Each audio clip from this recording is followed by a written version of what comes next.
高温肆虐，末日降临，我重生回到了末日爆发前1个月，同时激活了广阔空间和空间感知异能。缺水，我直接收了贝加尔湖，你随意。缺油，我直接掏空一座油田。缺粮食物资，漂亮国几十个仓储中心手到擒来。邻居囤粮我囤枪，邻居就是我粮仓。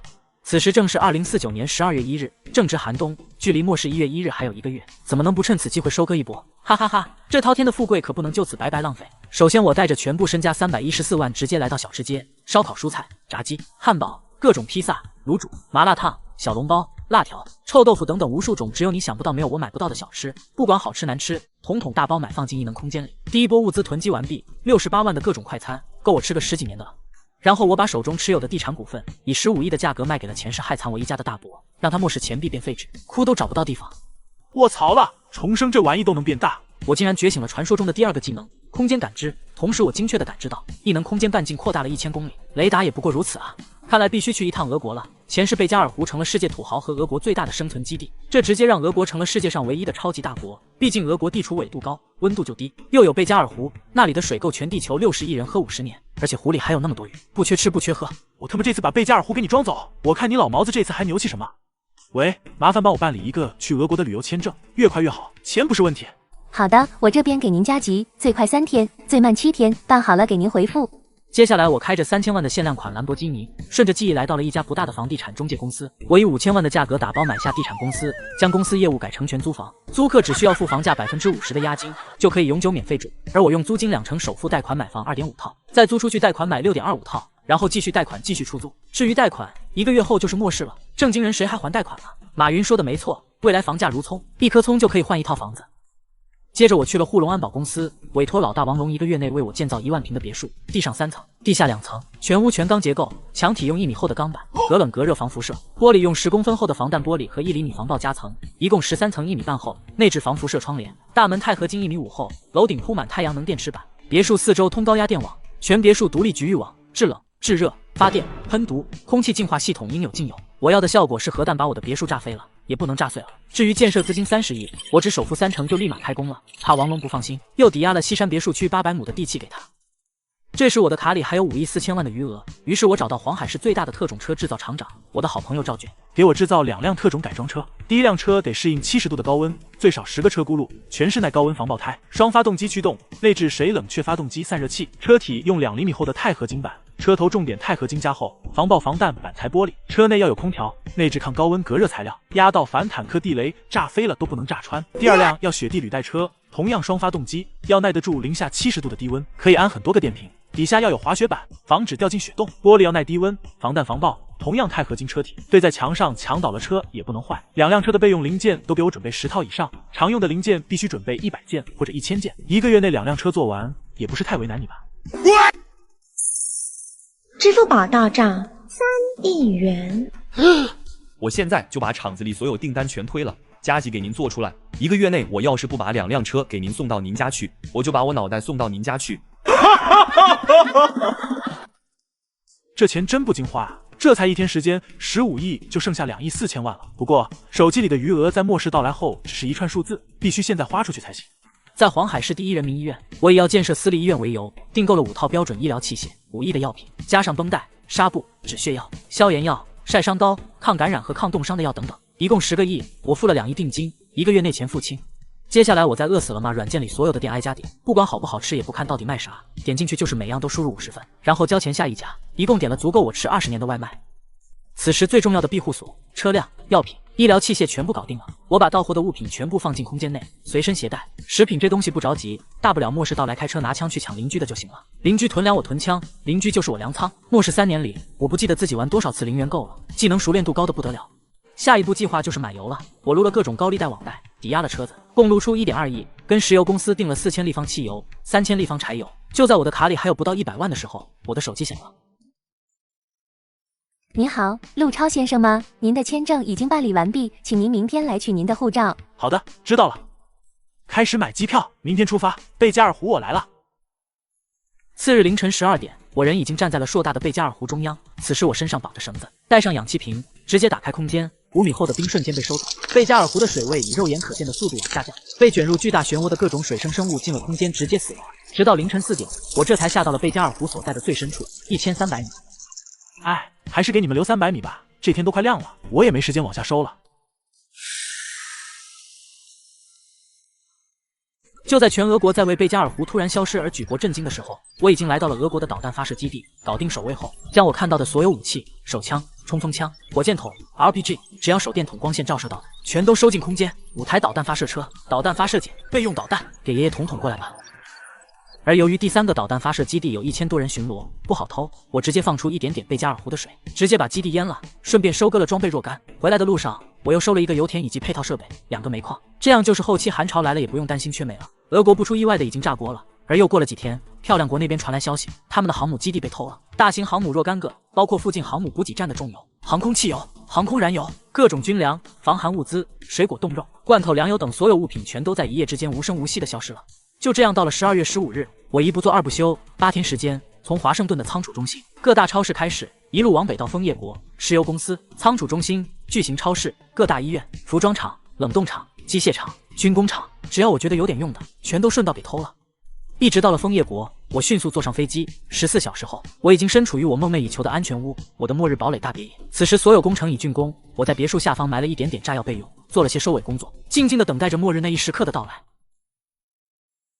高温肆虐，末日降临，我重生回到了末日爆发前1个月，同时激活了超大空间和空间感知异能。缺水，我直接收了贝加尔湖，你随意。缺油，我直接掏空1座油田。缺粮食物资，漂亮国几10个仓储中心手到擒来。邻居囤粮，我囤枪，邻居就是我粮仓。在我马不停蹄的囤了1个月物资之后，时间很快来到了1月1日的凌晨2点半。此时我坐在窗口一边喝红酒，心中忐忑的紧盯着窗外。突然一道剧烈的白光照亮了整个夜空，把整个太阳系照射得如同白昼。太阳黑子终于爆发了，仅仅只是一瞬间，所有手机和电脑屏幕开始冒出雪花，电子设备全部失灵。从这一刻开始，人类科技将会倒退100年。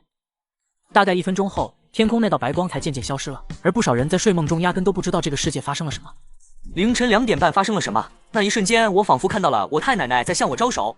是不是太阳爆炸了？要不然怎么停电停网了呢？那股强光我看到了，世界末日了。太阳爆没爆炸我不知道，我就知道我家小区外的加油站爆炸了，把我家玻璃都给震碎了，119也打不通，大火烧了1宿才停，还好是晚上，要不然得炸死多少人啊！谁能救救我？我在黄海市高速公路35公里的桥下，我掉下来好几个小时了，求救电话根本打不通，我现在腿断了，卡在车里出不来，谁来救我出去，我给他100万。华夏国官方永远都是那么迅速，早晨网络就恢复到3G， 看直播打视频电话够用了，水电也在加紧抢救中，同时官方发布放假3天，非必要不外出。然而谁也不知道，事情远远没有那么简单。直到第2天，后知后觉的人们才发现，不少人脸上、脖子上、手上布满了红色的斑点，经过鉴定均属于紫外线灼伤，而这种晒伤在以后的高温天气里绝对是致命的，治疗不及时，轻则毁容脱层皮，重则俩腿一蹬，与世长辞。谁能想到30度的天气，太阳能把人晒成这样？况且此时还是冬天，一时间防晒药膏的价格水涨船高，成了稀缺物品。末世论在这时迅速盛行了起来，到处人心惶惶，业主群里也开始有人求救了。谁家有晒伤膏啊？我家人昨天去楼下玩，今天整张脸都晒烂了，医院里全是警察战士和消防员，根本没有药，你们谁给我1支晒伤膏啊？我出1万元购买。慌什么？晒伤嘛，又不是什么大事，过几天就长好了。放你娘的狗屁！你特么的现在出去晒2小时再回来废！我妈昨天下楼跳广场舞，现在已经不行了。谁有晒伤膏？我出2万买1支。跳广场舞是真活该啊！天天白天跳，半夜也跳。还有暴走团怎么不去走了呢？晒死你们这群老王八蛋！我看谁还敢吵我睡觉！你特么住哪栋哪单元？敢不敢报地址？我妈要是出事了，你也别想好过。意料之中的是，10家有9家都没有晒伤膏，就算有，也就1支半支的。而我在我的末日堡垒里喝着冰镇啤酒，惬意非常。外面现在40度，可是我屋里只有23度，十分的凉爽。空间里还有3万平方公里5米厚的冰呢，随便拿出来1块放屋子里就可以降温。这安全屋隔冷隔热，跟保温箱一样，几辈子都用不完这么多冰。而群里的业主依旧在吵吵嚷嚷个不停，热闹非凡。大家不要急，专家说了，这次天灾要不了几天就会降温过去的。我发现有些不自觉的老年人正在抢物资，没有必要的。2050年了，请大家相信官方，相信居委会。原来是王桂芬这个蠢婆娘，这娘们不像好人呢。上辈子官方拨下来的救援物资被她藏了不少，直接害死了很多人。热射病会死多少人你知道吗？我没说话，就静静的看着，要不了多久，这个王桂芬就会成为整个小区的众矢之的。王姐，咱们都是90后，疫情那些年你不也经历过吗？不囤点物资，万一家里断粮了怎么办？就是这么热的天，还有紫外线辐射，出个门都费劲，我家都断粮了，不囤点我喝西北风啊。就算西北风能喝饱，我出去买几桶水不过分吧？这鬼天气都特么40度了，我不用喝水的吗？专家说的话全是放屁，专家的话要是能信，都不如信猪会爬树。你看农业频道那个谁不让焚烧秸秆，污染环境，你看这几年病虫害泛滥成什么样了？超强的紫外线不光会杀死动物，对植物也是致命的。所以从现在开始，这个地球将会无法产粮。所以你们感受绝望吧。你们这是要造反吗？这不是给官方和居委会添乱吗？就你们这种强法，不出3天，物价肯定控制不住，到时候大家谁都没得吃。我王桂芬今天代表居委会把话放在这里，现在我就去大门口记名，谁哄抢物资我直接记录，到时候天灾过去了，我一定报警告你们扰乱公共秩序罪。就在这时，一个业主发来一段视频，一个老头正在超市的阴影处汗流浃背地往3轮车上搬东西，而且搬了满满1-3轮。一瞬间，群里又炸锅了。王桂芬，这特么是你家老头李大国吧？你自己家老头都管不了，你在这逼逼赖赖的管我们？好家伙，我用手拎回来，你说我哄抢物资，你特么直接用车装？你这是只许州官放火，不许百姓点灯啊！大家静一静，我家老头买物资是为了防止哪家邻居有困难以备不时之需。咱们小区别墅区的陆超才是哄抢物资。我看见前几天他家仓库一卡车的卸货。陆超，远亲不如近邻，如今天灾到来，你是不是也得帮邻居们渡过难关啊？我一听就笑了，好家伙，玩得真埋汰呀！自己屁股没擦干净，还往我身上扔屎。趁现在闲得无聊，我决定逗逗王桂芬。王大妈，我之前是买了许多物资，但是后来有一天被偷光了，现在我都饿得都揭不开锅了。你老伴买了那么多物资，能不能支援我点？天灾结束我10倍奉还。我现在就是困难家庭，请求居委会支援。然后我上传了仓库空空如也的视频，还有一张报警立案证明表图片，上面写着陆超丢失物资价值100亿，已立案调查。这其实是我为了掩人耳目，偷了自己的物资放进了空间内，这样就不怕有心人打我物资的主意了。群里又是一阵议论，不过这回多半是幸灾乐祸，他们知道我有钱，听说我丢了这么多东西，心里就是个爽啊，比自己捡了100亿还高兴。苍天啊，大地啊，是哪位天使大姐替我出的这口气啊？陆超，你为富不仁，你活该！哈哈哈哈！丢了100亿物资，真是笑死我了，太爽了！我的神啊，100亿物资，这特么够全小区人吃多久的？你们有没有脑子啊？陆超要是没丢，还可以救济我们或者卖我们，他破产，咱们不也一样没得吃吗？然而他们不知道的是，他们马上就笑不出来了。高温肆虐，末日降临，我重生回到了末日爆发前1个月，同时激活了超大空间和空间感知异能。缺水，我直接收了贝加尔湖，你随意。缺油，我直接掏空一座油田。缺粮食物资，漂亮国几10个仓储中心手到擒来。邻居囤粮我囤枪，邻居就是我粮仓。上次说到，居委会大妈为了掩饰自己不可告人的秘密，竟然把矛盾转移到我的身上。于是我一不做二不休，往群里发了一张270万的银行卡余额。王大妈，你让你老头给我送点吃的呗，我愿意给你们跑腿费，一包方便面5块，一瓶水5块，都5块。陆超，你有钱，你不算困难家庭，我们居委会只会为困难家庭提供帮助，你想吃自己晚上买去。大家一看王桂芬说要帮助困难家庭，顿时换了副脸，都开始哭穷了起来。王大妈，我贷款买的房和车，家里条件一直不好，你给我送点呗，等我发工资肯定还你。王老妹，我儿子不在身边，这么热的天没办法下楼买东西，你帮我送点呗。王姨，我没有自己做饭的习惯，外卖也没人送了，你给我送点吃的呗，我给你跑腿费。这下吓得王桂芬半天没敢说话，群里瞬间骂声一片，王桂芬气得直接关了手机。这个陆超真是会给我添麻烦，等灾情结束后，我高低的找块黑地拘留他半年。这件小事对我来说没有任何影响，只是愈发百无聊赖。于是我打开 3D 投影仪，开始欣赏一些水稻的培育、母猪的产后护理等经典场面。不得说这观影感觉真是身临其境啊！晚上气温逐渐降到了30度，虽然闷热，好歹也比白天好一点。而物价已经暴涨，于是人们趁机在各大超市里疯狂抢购，甚至还发生了不少趁乱抢劫事件。哼，不就是添热点吗？至于这么大包小包的囤吗？我看都是有病啊！抢劫啊！他抢我刚买的包包，你怎么不管？管什么管？你是西山别院的李莹吧？我看你穿的这样是假体被抢爆了吧？平时你不都是喊我臭看大门的吗？你特么的等到大门丢了再找我吧。你给我回来，把包还我！妈的，这傻妞啥也没买，藏这么严实干什么？这特么不是耽误老子时间吗？我呸！你抢我包也就算了，你怎么还把我包扔垃圾桶了？那可是我的驴牌包包啊！一个底层混混哪里认识什么驴牌包包？宋超只见没抢到值钱的东西，就对女子开始拳打脚踢。让你浪费老子时间，连吃的都没有。张三律师都说了，老子现在吃大熊猫都不犯法，老子这叫紧急避险。你要吃的是吗？我家里有很多吃的，别打我了，我给你还不行吗？你家在哪？带我去，没吃的老子宰了你。带路。你说你是我朋友，屋里还有别人呢，要不然我不好意思让你拿走。行行行，别磨叽，你说我是你爹都行，快点给我拿东西，我只要吃的不杀人，我这是在紧急避险。不久，宋超搬着一箱火腿肠和泡面扬长而去，嚣张至极。这是发生在我所在小区的超市门前，而抢劫事件显然不是第一次发生了，不远处甚至还有人倒在血泊里，生死不知。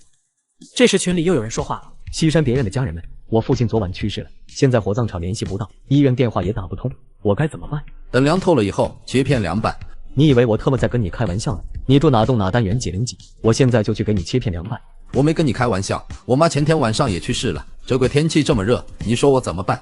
天灾到来，谁都没办法。每个楼层的顶楼都是空置的，家属把去世的人放置在顶楼吧。超强的紫外线可以杀死一切病菌，不然很容易发生新的疫病。说话的是3栋3单元一个叫梁秋雨的人。我点开资料看了一眼，原来是个医生，怪不得给的建议这么专业。这时我微微一笑，给那2个业主分别发了2个1万元的专属红包。你们节哀顺变啊，死者为大，这是我的一点心意，你们收下吧。谢谢陆总关心，陆总这份心意我父亲在天有灵，也会知道的。路上他们都说你为富不仁，但是从你这个举动我看出来了，你绝对是个有良心的奸商，不伤人。就居委会的王贵芬，人模狗样，有事的时候装死，没事的时候蹦出来，老天爷怎么就这么不开眼，没让这老不死的一家先嘎了呢？王贵芬呢？赶紧随份子啊！你不是代表官方吗？出来放个屁啊！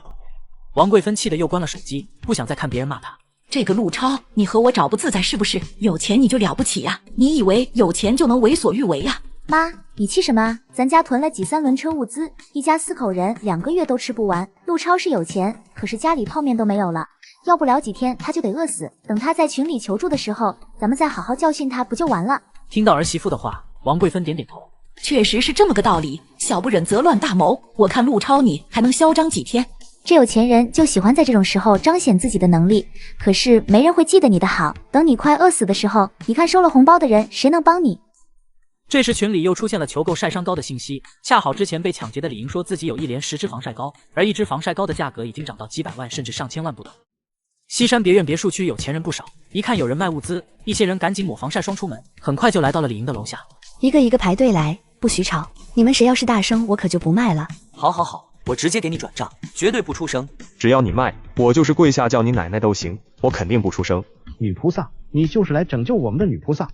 乐死我了，这娘们是个狠人，还真卖啊！就在这时，之前的劫匪宋超突然气势汹汹的再次驾临，在他身后还跟着10几个蒙面大汉，手里都拿着西瓜刀。原来他们是西山区13太保，可不是浪得虚名的。现场原本就紧张的气氛一下子冷到了极点。不想死的都给我滚开！我们只要食物不伤人，老子都快饿死了，老子这是在紧急避险。高温肆虐，末日降临，我重生回到了末日爆发前1个月，同时激活了超大空间和空间感知异能。缺水，我直接收了贝加尔湖，你随意。缺油，我直接掏空一座油田。缺粮食物资，漂亮国几10个仓储中心手到擒来。邻居囤粮，我囤枪，邻居就是我粮仓。就在李莹兴高采烈地做着自己的发财梦时，宋超却带着西山区13太保突然降临。你怎么又来了？我不是给你火腿肠和方便面了吗？你他妈家里这么多吃的，就给老子这么点，你打发叫花子呢？真他妈欠抽！大哥，我们啥都没有，你别闹出人命，我们走行不行？都给我滚！老子不杀人，老子现在就是杀东北虎吃都不犯法。兄弟们，给我去他家搬，冰柜也给我搬走，只要吃的，不伤人。13太保速度很快，可是拉冰箱的声音很大，还是吵醒了李莹的朋友。瞧瞧，你们怎么进来的？这是我家，请你们马上出去。小美女，我劝你老实点，马上回自己屋里去，我们这是在进行紧急避险。乔乔吓得赶紧躲回了卧室，连忙查看1天都没有看过的聊天记录。李莹啊李莹，我把你当闺蜜，你竟然想要我的命！乔乔，对不起，我没想到会是这个样子。我就是看现在物价高，卖点东西赚钱。你这些东西不是30万买的吗？我赔你100万。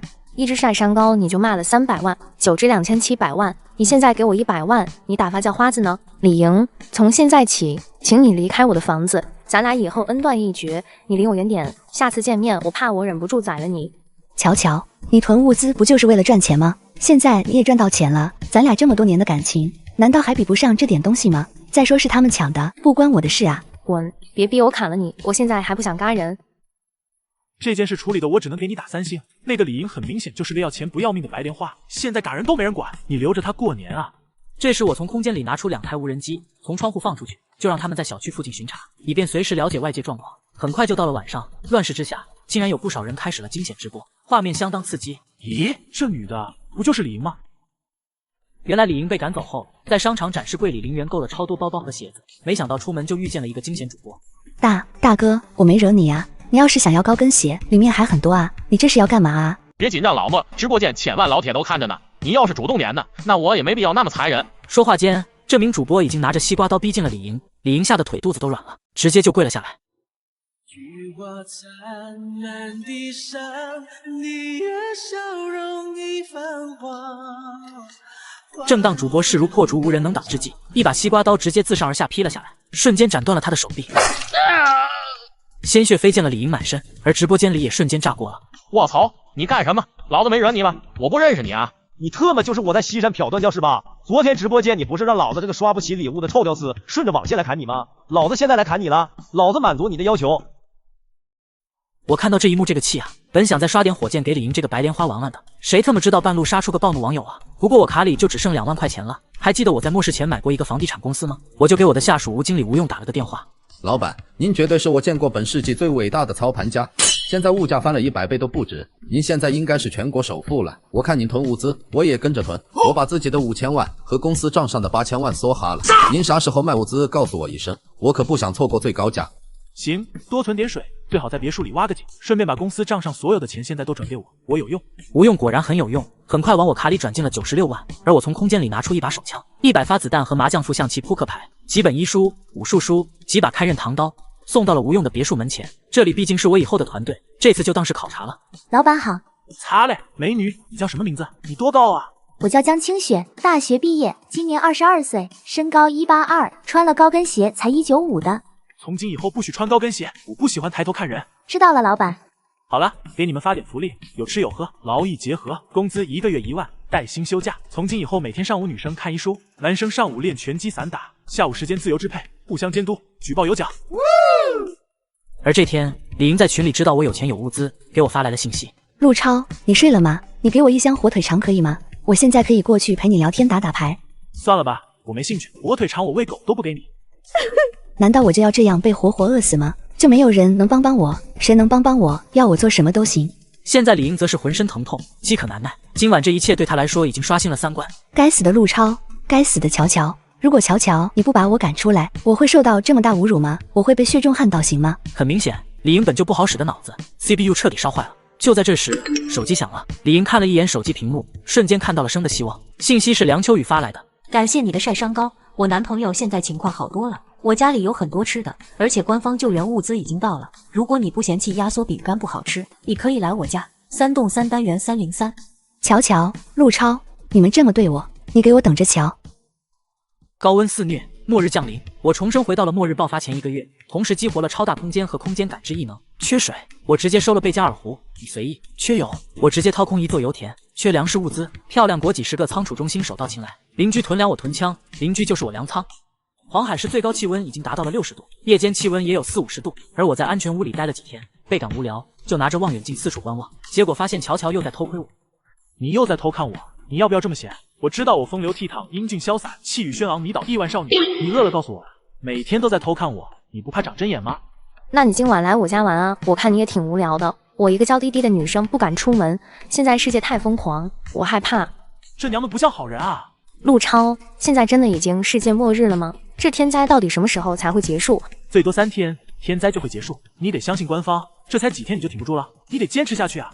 你说话就跟放屁一样，傻逼才会信你。我肤白貌美，披肩长发，身轻体柔，熊大无脑，你就不想把我接进你的安全屋里吗？2个人总比1个人好活吧？你想过来也行，交个定金，表示一下诚意，让我看看你家的粮仓和你的海鲜。等我确定了，你直接过来就行了。只要你想要的，我这啥都有。你就吹牛比吧，你这么牛，比你有航空母舰吗？有啊，不过你不值那个价，要不你换点好点的东西再来，你懂得。我陆超从不违背妇女意志。太特么嚣张了，我这辈子没见过这么能吹牛比的。群里异常的安静，这几天大家都不好过，买东西还买不到，慢慢的也就懒得问了。午夜12点，来水来电，大家都习惯了，赶紧拿所有的锅碗瓢盆装水。为什么今天水压这么小啊？我家住19楼，基本上不流水啊。我家住顶楼，一滴水都没有。楼层低的住户考虑我们可以吗？别洗澡了，给我们留条活路吧。你们有没有水关我们什么事？买房的时候你们就应该考虑到高层断电停水失火要怎么办。就是这么热的天，我洗个澡怎么了？水费我又没用你交，你家住海边啊，你管得够宽的了。行，你们不给我们水是不是？那你别逼我们动手。就是高层的住户团结起来，明天白天是60度，没有水，咱们早晚都得死。与其活活热死渴死，还不如跟这群狗娘养的拼了呢。我吃着火锅看着群，我知道第一场冲突马上就要爆发，不是彻底断粮，而是高层住户与低层住户因为水的冲突，恒河圣水都蒸干了，开了挂喝牛尿都没用。华夏国官方已经很给力了，你们还想怎么样？而此时正当乔乔去洗个澡的时候，门却被敲响了。只见门外有足足10几个人，分别敲打2楼的房门，让他们开门。谁呀？什么事？我们是你楼上住户，我们停水了，能让我们接点水吗？要是没有水，我们明天就得渴死。我家水管坏了，而且我家已经被你们抢空了，要接水你们去别的住户家吧。水管坏了让我进去，我会修。我就说了，直接敲门，老子都快渴死了。就是跟他们废什么话？现在都死多少人了？咱们进屋也不杀人，就接水。里面的人听着，你要是开门，大家都是邻居，日后好相见。我们接完水就走，你要是不开门，我们可就不保证你的安全了。突然，门上传来一声巨响，外面的人已经开始用大锤砸门了。这种事不光发生在乔乔这栋楼，所有高层都发生了这种事，混乱已经开始。为了活命，整个西山别院全乱套了。你们别逼我，快点离开我家，要不然我可砍你们了。一个破栅栏，我2锤就砸开。一个中年男子抡起大锤就要砸，而乔乔已经吓哭了，闭着眼睛拿着刀就全力刺了上去。你这个杀人犯，你把我爸杀了，我跟你拼命！快点离开我家，你们这是抢劫，我这是正当防卫。201，你杀了我爸，这是我唐川跟你没完，明天我就做个更长的大锤，你等我进去了，我一定要把你嘎了。说完，唐川拿起地上的大锤与水桶进了邻居家。不要，你们给我留点水啊，那是我家最后一袋米了，你们拿走了，我们吃什么？你们这不是奸水，是抢劫啊！我跟你们拼了！而这家人却没想到，唐川本身就不是好人，那男子直接被一锤爆头，血流满地。我接完了，你们派出几个人把我父亲抬楼顶去，谁抬谁就接下来往下接水。你们要是不听话，我的大锤可不长眼。我抬，我也抬，算我一个。还有我，从今以后，你们4个就是我唐川的左膀右臂，唐蒙4大天王，想活下去你们就得听我的。你们几个去砍树，明天来水之前给我砍1棵树回来，我要撞开乔乔的门，把他凌迟祭天。接下来在唐川的威吓下，203的住户也被迫加入了唐蒙。把203的东西给人家放下，我唐蒙的人没人敢抢，不就是没吃的吗？明天收拾完乔乔，我再带你们去抢别人的，跟我唐川混，亏不了你们。就此，末世后我附近的第一次冲突升级，造成了一个黑桃唐蒙的建立。直到清晨，所有人才开始拎着水桶工具回家。此时别墅区沦陷了60%，各个单元1楼、2楼几乎全军覆没，而只有我在家呼呼大睡，墙上门上全是高压电，电死了几个倒霉蛋，也就没人再打我的主意了。陆超，昨天小区里发生的事你知道吧？我知道1笔2000万的物资在哪里。如果你让我住进去安全屋，我就把那批物资在哪告诉你。那批物资咱俩几辈子都吃不完。2000万的物资，你自己留着慢慢吃吧。进我安全屋想都不要想，这个条件没可能。你就是给我2艘航母，我都不干。哥，乔乔走了，你一个人好好活下去吧。惹多大的事啊？跟我说说，安全屋你肯定进不来。不过我对人体软件硬化工程学倒是颇有研究，有问题跟我讲，咱们可以交易啊。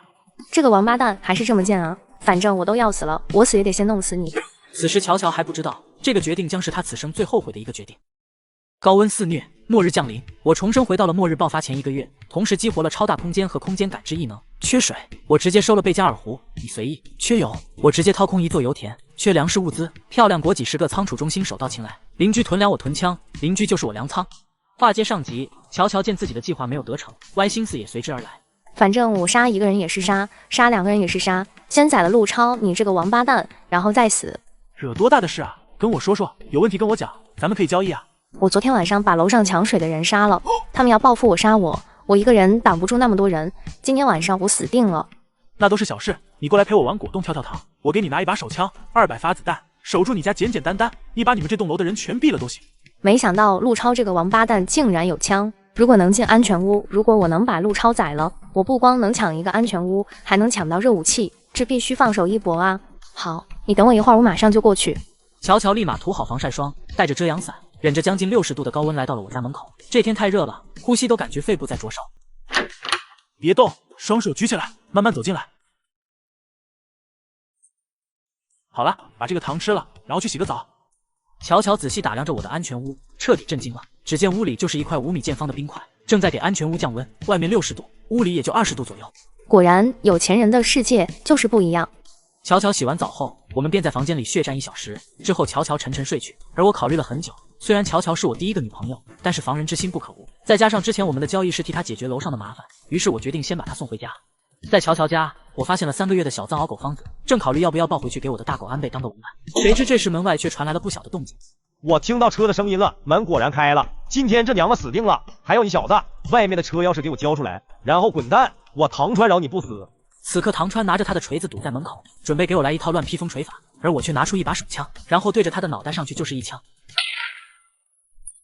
就在唐川被击毙的瞬间，4大天王慌了，竟然用热武器，不带这么玩的呀！本来他们加入唐盟就心不甘情不愿，这回直接四散奔逃，各回个家，各找个妈。而这时下楼看情况的唐川母亲恰好看到儿子被爆头的一幕。你竟然杀了我的儿子，他还是个孩子，他只是想为父报仇，他有什么罪？一家人就是要整整齐齐。然后我很和善地将2楼的人全部赶走，把家具全都堆在3楼楼梯口，浇上汽油，一把火点燃，随后给乔乔留下一把手枪和200发子弹。最后我抱起小藏獒方子，很快回到了安全屋。果然，3楼爆燃的火花开始往楼上窜，顿时1栋楼的业主全慌了。我的天啊！1栋着火了，已经烧到8楼了！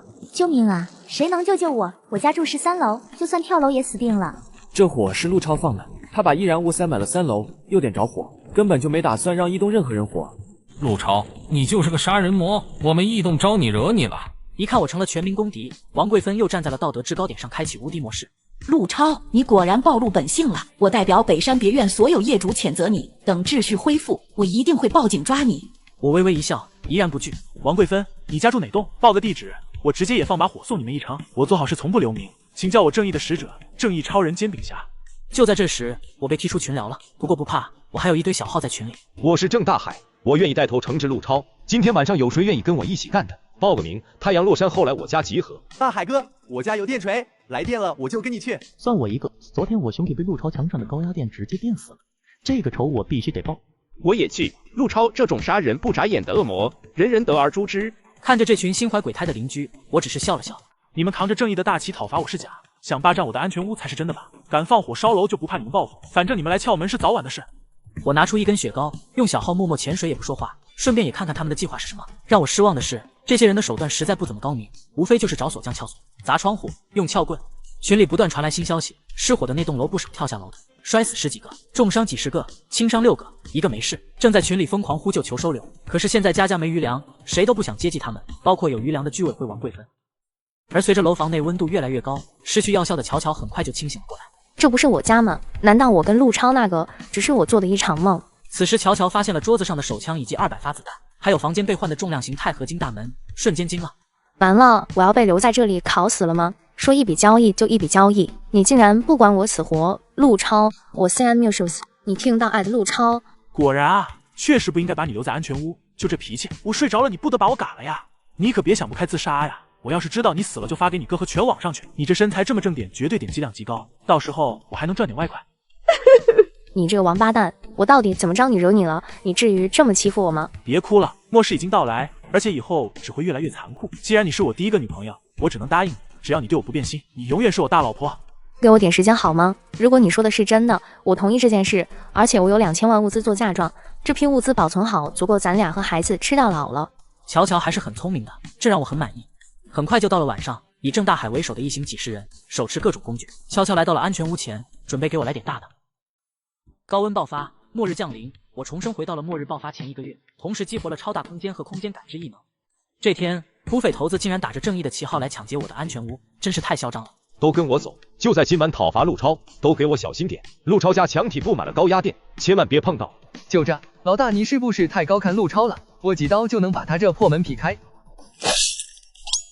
西瓜刀应声断裂，断裂的刀片直接飞进他的喉咙，而钛合金大门上只是被刮了一道白痕，什么事都没有。老王你去，你专业开锁，能把他的锁撬开，大家都省事。大海，这不行啊！据我观察，这锁应该是最先进的面部识别锁，外加万字机械锁、密码锁、指纹锁4锁合一，只要30秒钟内有一个出错，这门就会彻底锁死。凭我这30年的开锁经验，完全没办法在30秒内解锁成功啊！让你开你就开，磨磨唧唧的呢，要是好开，我要你做什么？就在老王刚把镊子插进锁孔里的时候，我就在门后坏坏一笑，合上了电闸。旁边一个年轻小伙赶紧去拉老王，同样被电出狗子。干什么吃的？有电竟然还用手碰，都不想活了吗？很明显，他俩虽然不认识，现在却变成熟人了。郑大海见刚开局就失去了仨队友，心中十分恼火。都愣着干什么？给我拿锤子来，顺着窗户往里砸！我就不信他家玻璃上还能通电，扯电线，上电镐给我突突！就在这时，我拿出水管突然出现，开始冲他们几个呲水。瞬间，又有几人也从小不认识变成了熟人。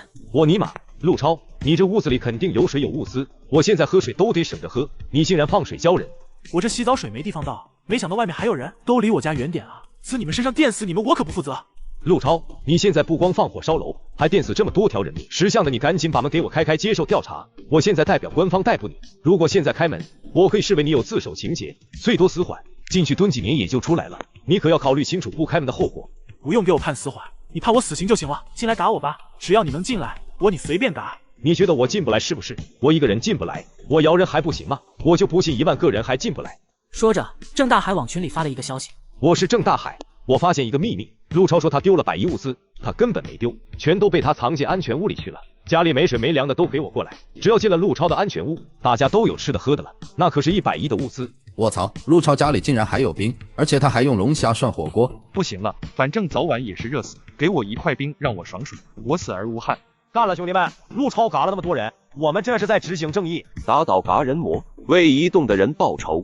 一瞬间，群里炸锅了，那些住高层断水或者断粮的全都来了，这数量足有上千人，黑压压的给我的安全屋围了起来。郑大海看来了这么多人，又得意的挺起了胸膛，他觉得自己又行了。陆超，这回我看你怎么解决。我们这么多人，有本事你把我们都嘎了，给我分组挖坑，从地底下挖进去，我就不信了。陆超，你家地基还他妈能是钛合金打的？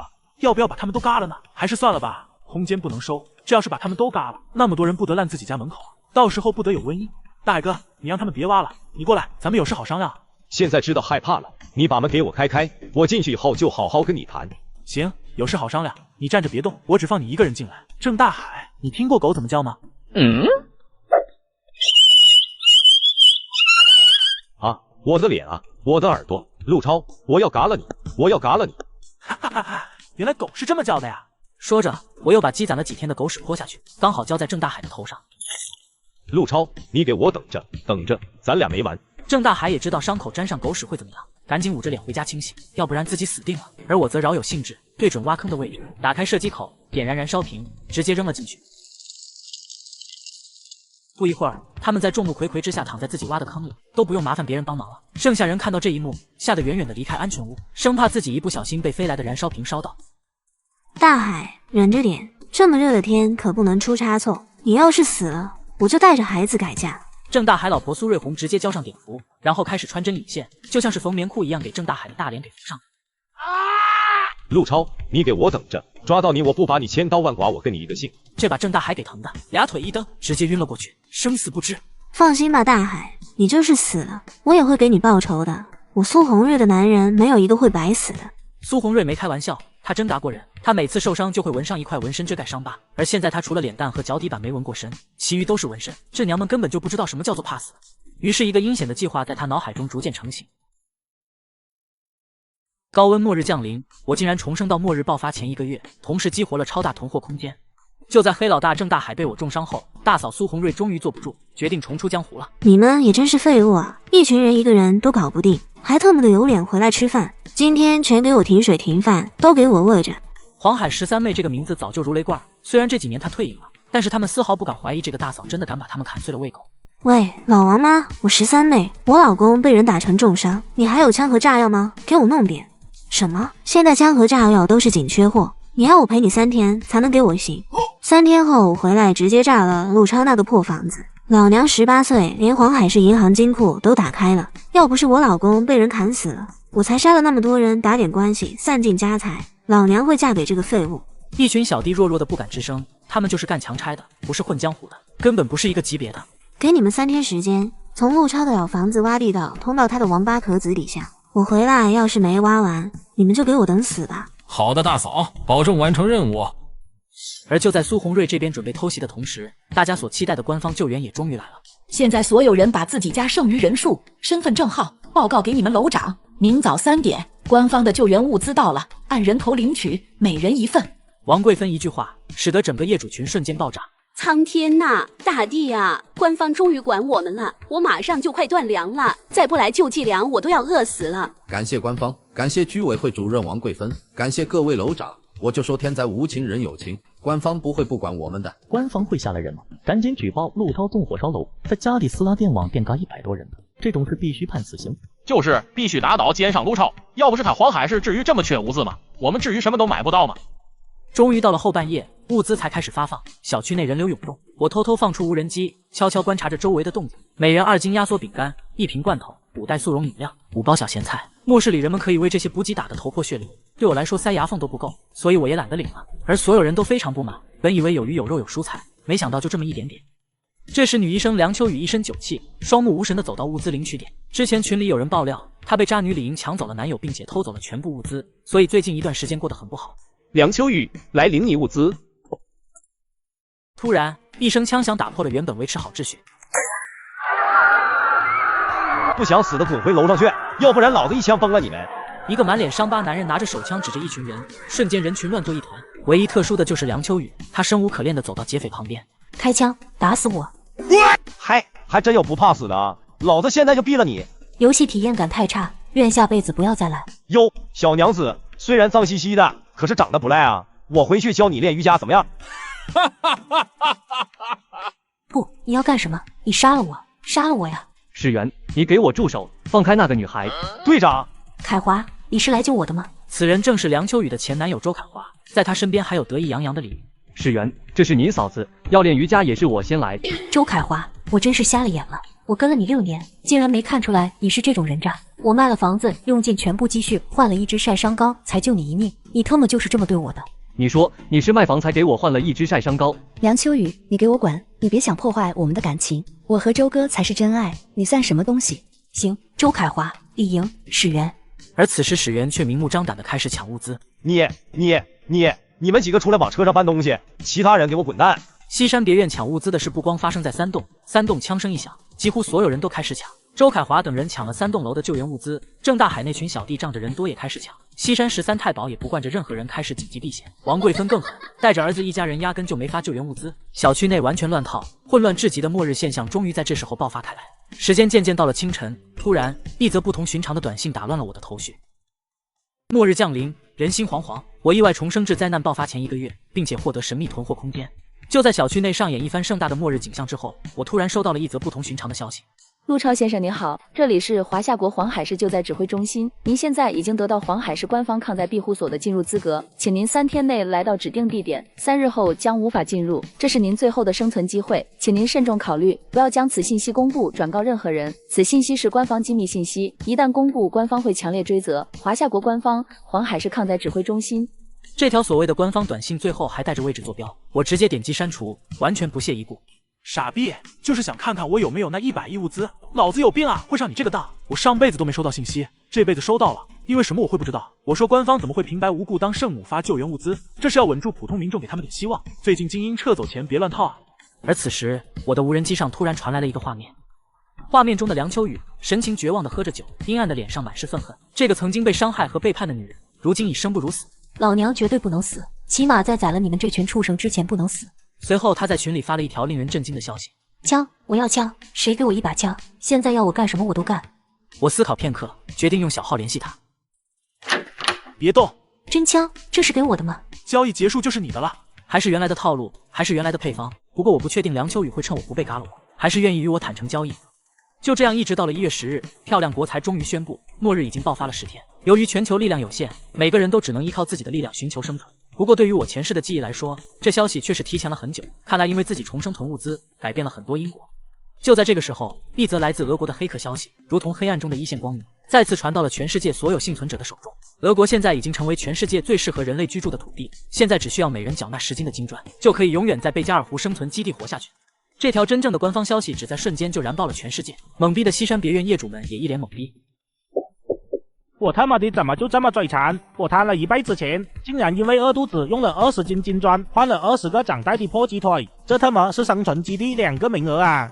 谁知道那个网名大乔小乔到底住在哪？我换了40斤黄金，找到他我出20斤作为报酬。我看从移动或者陆超的别墅飞出来装金条的无人机，你们有金砖的赶紧找他们，等他们跑到俄国就来不及了。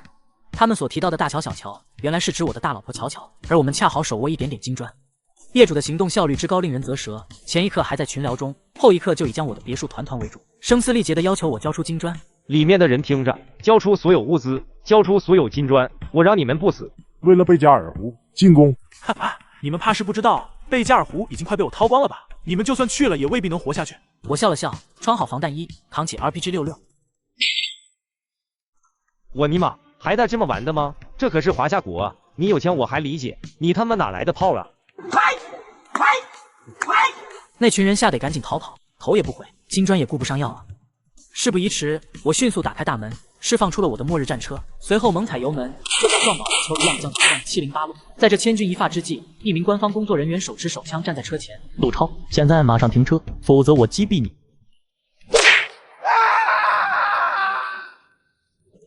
就在末日战车渐渐远去的同时，李莹突然现身，捡起了地上的手枪和备用子弹，再次消失在了黑暗之中。而乔乔家楼下的仓库外也聚集了一群失去理智的人群，他们疯狂地撞击着大门，不顾一切地想要闯入其中。你们走开，我开枪了。然而乔乔只有一个人一把枪，面对着犹如丧尸围城的局面，火力明显不足。在这危急时刻，我的末日战车如同一道闪电般冲来，毫不费力地撞开了围攻的人群，开辟出一条血路。这群人见我和乔乔远去，以为没有了威胁，立刻像打了鸡血一样冲上前去，疯狂地撞击着仓库大门。然而下一秒，他们所有人竟然在仓库里看到了太阳。然而不幸的是，就在仓库爆炸的同时，由于太阳黑子突然的2次加剧爆发，整个蓝星各处发生了大大小小不等的爆炸和焚烧，几乎大半的文明在瞬间被毁灭，只有我和乔乔躲在无比坚固的末日堡垒里逃过一劫。至此之后，蓝星上残存的少量人类，以及我和乔乔靠着空间几百年都吃不完的物资，相互依存着度过了余生。